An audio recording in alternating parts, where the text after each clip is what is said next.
So in 2017, we had a master plan completed for our entire city that really started to set the vision for what was to come. And from that master plan, we moved Town Hall to Main Street. We've had about 10 businesses open up, and it was really time to revisit our master plan. So about 6 months ago, council allocated funds for us to release a request for qualifications.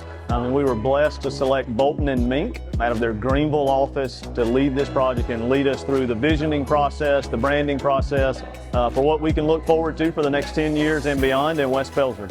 We're looking at safety and connectivity. So where should new sidewalks be built? What about trails in West Pelzer?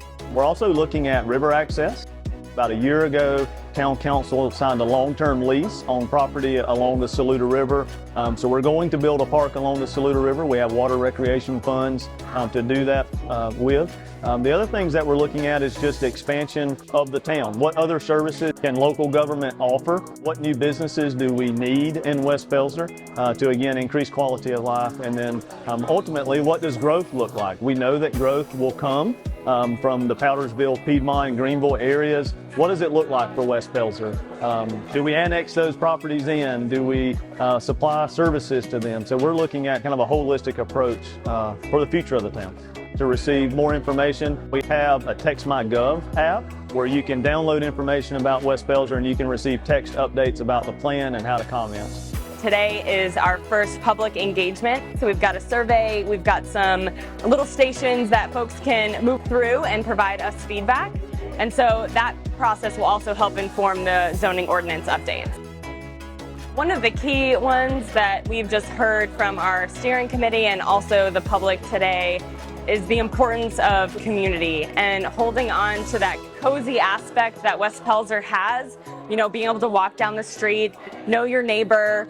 There's a really good core right in the downtown with Chapman Park and a tap house and a few restaurants that kind of have become a destination for folks both inside and outside West Pelzer. But just increasing the ability to have interactions with your neighbors is definitely key.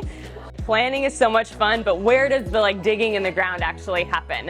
So that'll be really dependent on how we prioritize these projects and the cost of those projects. And so part of what we're doing is getting feedback on where everybody's priorities lie, whether that's the steering committee that we're working with or the public, ranking those, kind of doing some high-level cost estimate for projects that are really concrete in scope.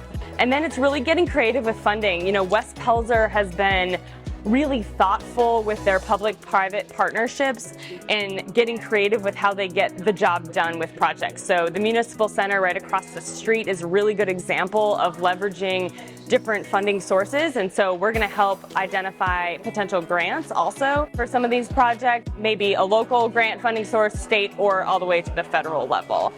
So once we can prioritize and identify some funding sources, then the council can decide, okay, this is what we're going to attack in this next fiscal year. This is more of a 5-year plan and kind of outline how to implement some of these suggestions.